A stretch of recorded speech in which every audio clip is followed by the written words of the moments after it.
रख रख त्या रानातून थोडं पुढं जाऊ गड्या, पाऊल थकलं नाही गड्या, पाऊल थकलं नाही.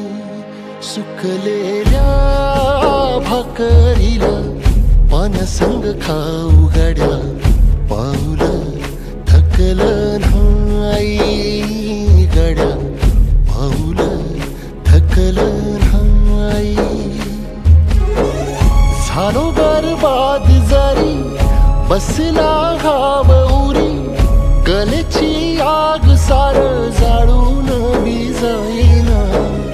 अडला घास असा काळावन वास असा, पण ह्यो ध्यास अजून बी माग राहीना.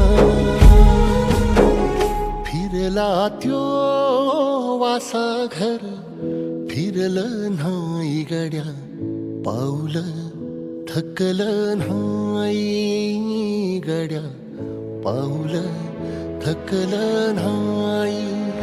रख रख त्या रानातून थोडं पुढं जाऊ गड्या, पाऊल थकलं नाही गड्या, पाऊल थकलं नाही.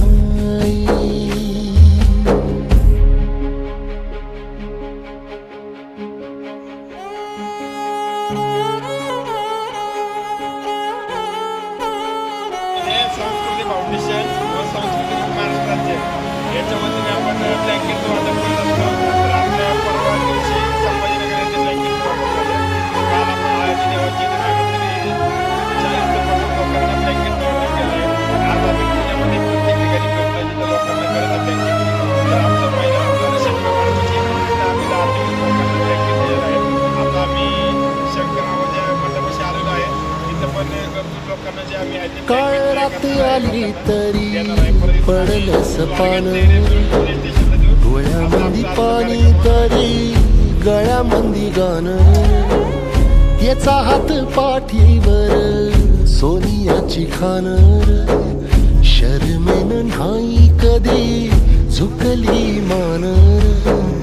हात पसरून गाड्या सुख येत नाही र, डोळ झाक करून बी दुःख जात नाही र. नशिबाच भोग कुणा चुकलं नाही गड्या, पाऊल थकलं नाही गड्या, पाऊल थकलं नाही. रख रख त्या रानातून थोडं पुढं जाऊ गड्या, पाऊल थकलं नाही गड्या, पाऊल थकलं नाही. झालो बरबाद जरी बसला घाव उरी, कलेची आग सार जाळून विजाईना. अडला घास असा गावन वास असा, पण ह्यो ध्यास अजून बी माग राहीना. सुकलेल्या भाकरीला पाण्यासंग खाऊ गड्या, पाऊल थकलं नाही